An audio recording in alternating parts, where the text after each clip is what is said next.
Hai semua, dalam teori obligasi, kalau suku bunga naik, harga obligasi turun. Kalau suku bunga turun, harga obligasi naik. Di 2022 ini, karena inflasi yang tinggi di seluruh dunia, suku bunga Amerika Serikat mau naik. Nah, Indonesia juga mungkin akan naik juga di 2022 ini.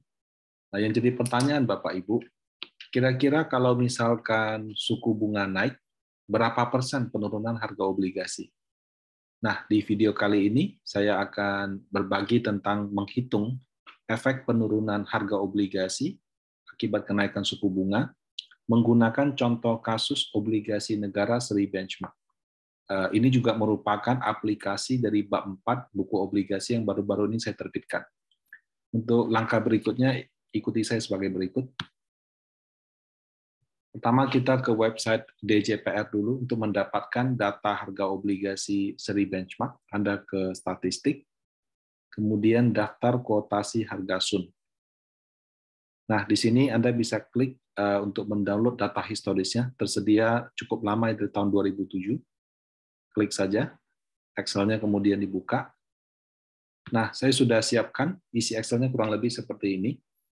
Ada 4 seri obligasi benchmark, FR90, 91, 93, dan 92, untuk perwakilan 5 tahun, 10 tahun, 15 tahun, dan 20 tahun.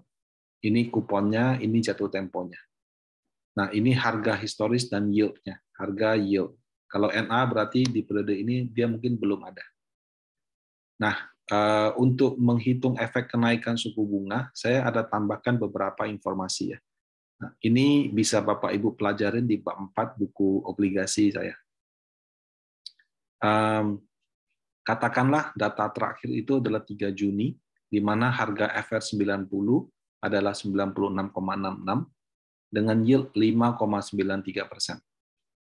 Nah, katakan misalnya, saya memproyeksikan ada kenaikan suku bunga 0,5%. Berapa harga FR90? Nah, pertama-tama kita memasukkan dulu asumsi tanggal transaksi. Misalnya saya mau membeli obligasi ini di 12 Juni 2022. Bukan harus beli sih, memproyeksikan harga obligasi ini di 12 Juni 2022 juga bisa. Nah, redemption itu adalah nominal pada saat jatuh tempo 100, frekuensi kupon obligasi pemerintah setahun 2 kali, basis harian actual per actual dengan lambang 1, dan kemudian asumsi kenaikan suku bunga ya. Asumsi kenaikan suku bunga itu 0,5%. Nah, kalau kita mau memproyeksikan berapa kira-kira harganya, berarti kita harus tahu dulu yield wajarnya akan jadi berapa. Ya paling gampang ya kalau sekarang 5,93, saya tambah saja dengan ini. Saya kasih F4 supaya kopinya gampang ya. Jadi FR90 kalau naik 0,5% akan jadi 6,43. Kalau saya copy ke sini jadi 7,87, dapat dari ini ditambah ini. Kemudian kalau untuk FR93 seperti ini, FR92 seperti ini. Nah, sekarang baru kita hitung harganya. Harganya menggunakan fungsi price. Pertama settlement, ya. Karena saya mau hitung 4, saya F4 kan ya. Maturity, ini nggak perlu F4 karena masing-masing obligasi. Rate, ini kupon, juga nggak perlu F4. Yield, nah yield ini adalah yield wajar atau yield yang kita inginkan. Redemption ini 100, ini F4. Frekuensi F4. Basis harian F4. Tutup kurung.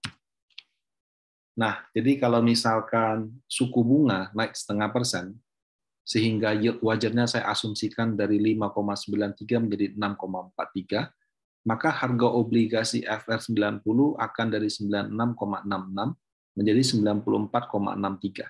Nah, kalau saya selisihkan, berarti harganya turun 2%, Bapak Ibu. Nah, selanjutnya tinggal copy paste saja sih. Paste, paste, paste. Rumusnya sama ya, price dengan data-data ini juga selisih harga. Nah, kita bisa lihat yang umurnya 5 tahun, waktu obligasi naik 0,5%, yield-nya ya, jadi 6,43, harganya turun 2%. Sementara FR91 yang 10 tahun turun 3,4%, yang 15 tahun turun 4,2%, yang 20 tahun turun 5%.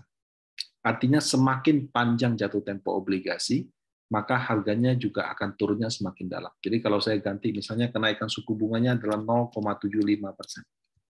Nah, ini jadi 3, 5, 6, dan 7%. Ya, jadi semakin tinggi kenaikan suku bunga, maka perkiraan harganya juga jatuhnya akan semakin dalam. Tanggal juga menentukan, Bapak Ibu. Misalnya kalau saya proyeksi harga akhir tahun, saya pakai 31 Desember 2022. Nah, ini juga akan menyebabkan harganya juga ada sedikit perubahan. Ya. Jadi komponen ini sama komponen ini mempengaruhi berapa harganya. Nah, saya kembali lagi ke 12 Juni 2022. Nah, sebaliknya, kalau Bapak Ibu suku bunga kalau bisa naik kan bisa turun juga. Misalnya turun 0,5%.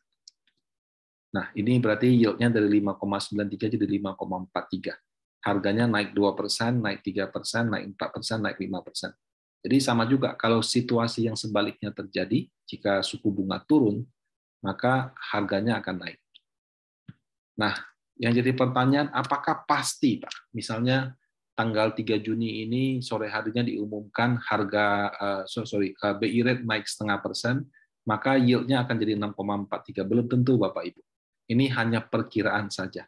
Karena kalau kita lihat data historisnya, suku bunga kan sampai dengan bulan Mei belum naik. Tapi bulan Mei sudah pernah yield-nya 6,68%. Ya, kita lihat seperti ini. Kalau yang 10 tahun juga sama. Suku bunga belum naik, yield-nya sudah sempat 7,2%. Nah, kenapa bisa begitu? Karena di dalam praktek, harga obligasi itu setiap hari.